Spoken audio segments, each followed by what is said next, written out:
Olá a todos, eu sou Matheus, graduando no curso de Ciências Sociais da Universidade Estadual de Maringá, e vou estar apresentando um trabalho Tensionamentos entre Juventude e Educação no jogo entre os marcadores sociais de gênero, classe e raça.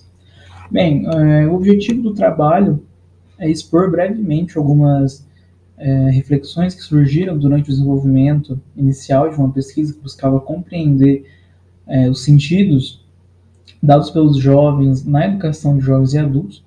Então, para isso, nós tentamos compreender como era vista a juventude, como era construída socialmente a juventude. Então percebeu-se que essa construção da juventude contra o artefato social, ela era permeada pelos marcadores sociais, principalmente aqueles em respeito ao gênero, à classe e à raça.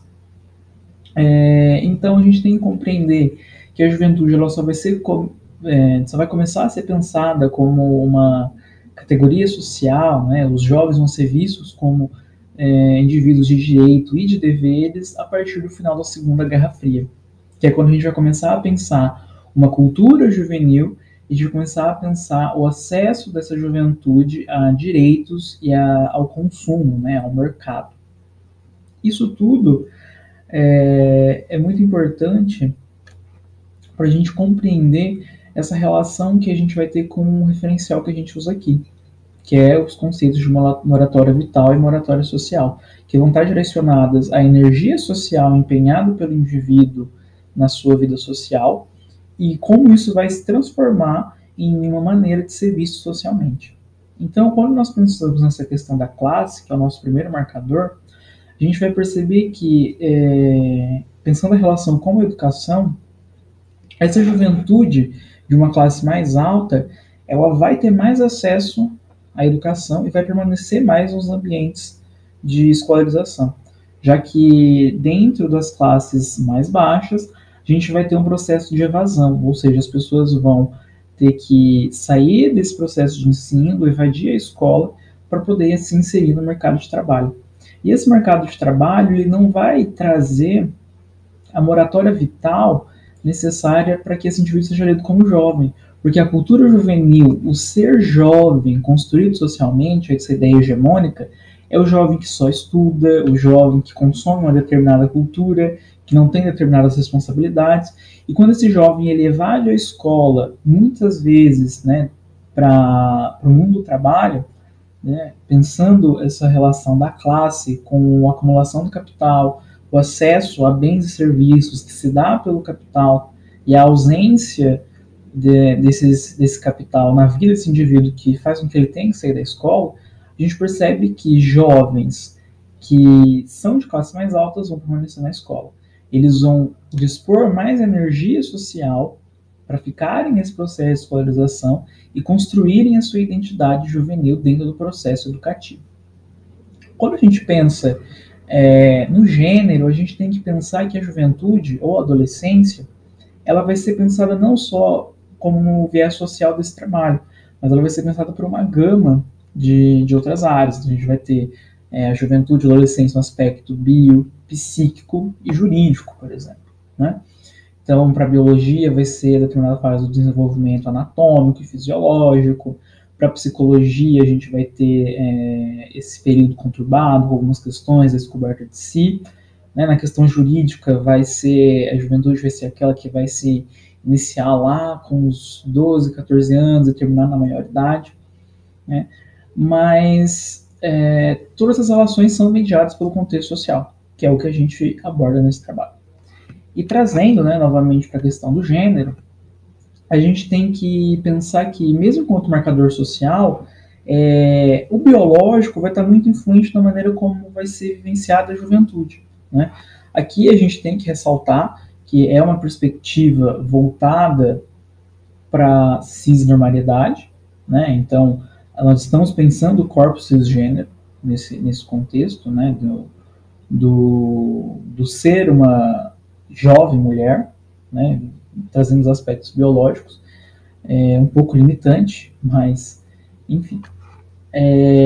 Quando a gente pensa no biológico, no corpo biológico do ser mulher, né, a gente vai pensar em dois fatores muito importantes para essa vivência social da juventude, que vai ser a menstruação e a gravidez.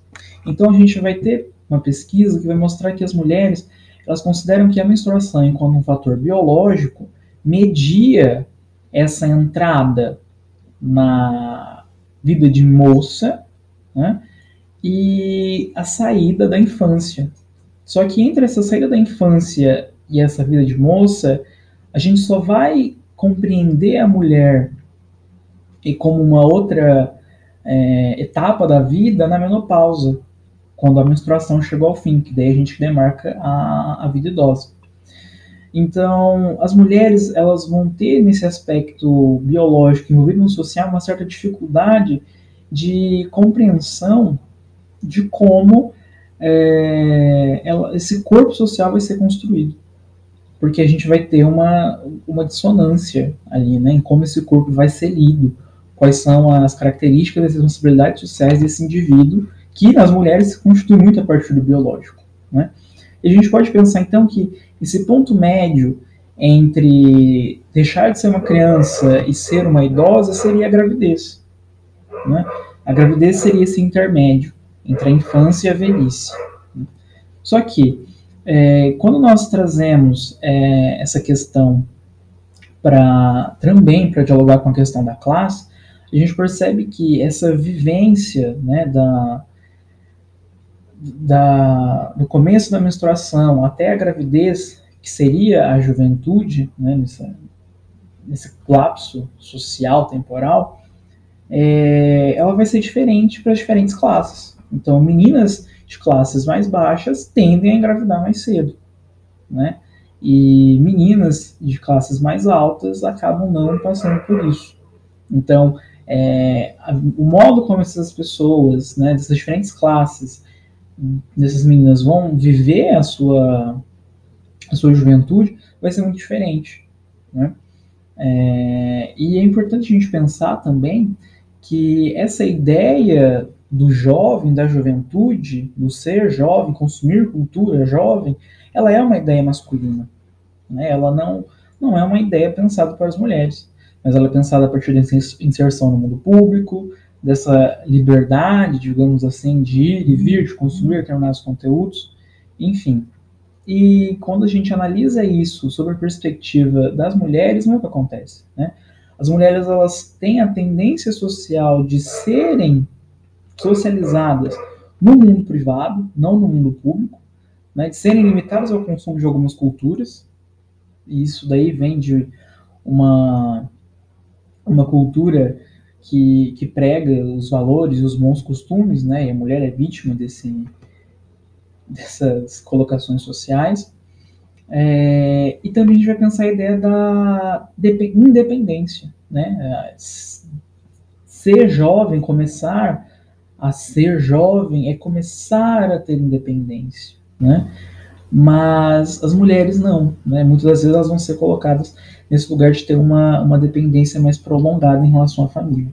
Então, socialmente, as mulheres vivem de uma maneira diferente a juventude, por carregarem consigo, né, o gênero feminino, por serem mulheres, né, o que socialmente já implica em uma disparidade muito grande em relação aos homens, né, e essa ideia de juventude, mais uma vez, o reforço, é criada a partir de um parâmetro masculino, e biologicamente, né, vai exercer uma influência sobre o social essas mudanças biológicas que o corpo da mulher passa ao longo do tempo, que tendem a interferir na sua vida e que são vistas socialmente como passagens de uma época a outra. E quando a gente vem para o nosso último marcador, que é o marcador da raça, isso serve ainda mais como um intensificador, né? Então a gente sabe que o Brasil foi um país que aboliu muito tarde a escravidão, foi um país que não investiu em políticas públicas de reinserção da população negra, então a desigualdade social existente entre essas populações é muito grande, né? E quando nós pegamos dados de evasão, de gravidez na adolescência, de inserção no mundo do trabalho, as pessoas negras aparecem disparado nesses dados. Então são as que mais abandonam as escolas, são as que se inserem mais cedo no mundo do trabalho, são as que menos têm renda, são as meninas que têm maiores números dentro das adolescentes que engravidam. Então, a raça é um intensificador muito potente na construção social da juventude e nessa não permanência do indivíduo dentro da classe social, jovem. Tá? E quando a gente pensa todos esses marcadores, a gente percebe que tudo isso vai influenciar a vida educacional e a inserção do sistema educativo desses indivíduos. Então, essa relação de classe, o indivíduo ele tem que evadir a escola porque ele tem que trabalhar, né? Ele tem que complementar a sua renda, ele tem que consumir produtos dessa cultura jovem, ele não vai conseguir isso, então ele vai ter que sair da escola, a escola não vai ser a minha prioridade, eu preciso sobreviver dentro do capitalismo. Quando a gente traz essa questão do gênero, né, as mulheres vão ter que lidar com essas questões que demarcam a desigualdade dessa vivência da juventude dentro do próprio ambiente escolar, ou até mesmo dentro da própria vida biológica, né, quando a gente fala da gravidez e adolescência, que ainda é um problema de saúde, né, recorrente no Brasil. Então essas meninas abandonam a escola, e são meninas pobres que abandonam a escola pela gravidez na adolescência, que em sua grande maioria são negras, né? Então é importante que nós compreendamos que essa categoria social de juventude vai ser criada a partir de uma ideia hegemônica, né, de uma classe hegemônica que vai ter acesso a bens, a capital, né, vai ter acesso à saúde, na maioria das vezes pode ter acesso à informação, enfim, e que tudo isso vai influenciar o sistema educacional e a participação desses indivíduos nesse sistema. E a partir disso, então, é importante que nós pensemos que a escola não se constitui apenas como uma instituição de transmissão do conhecimento, mas de uma instituição que lida com esses indivíduos e com a sua vida social. E essa vida social é perpassada por esses marcadores.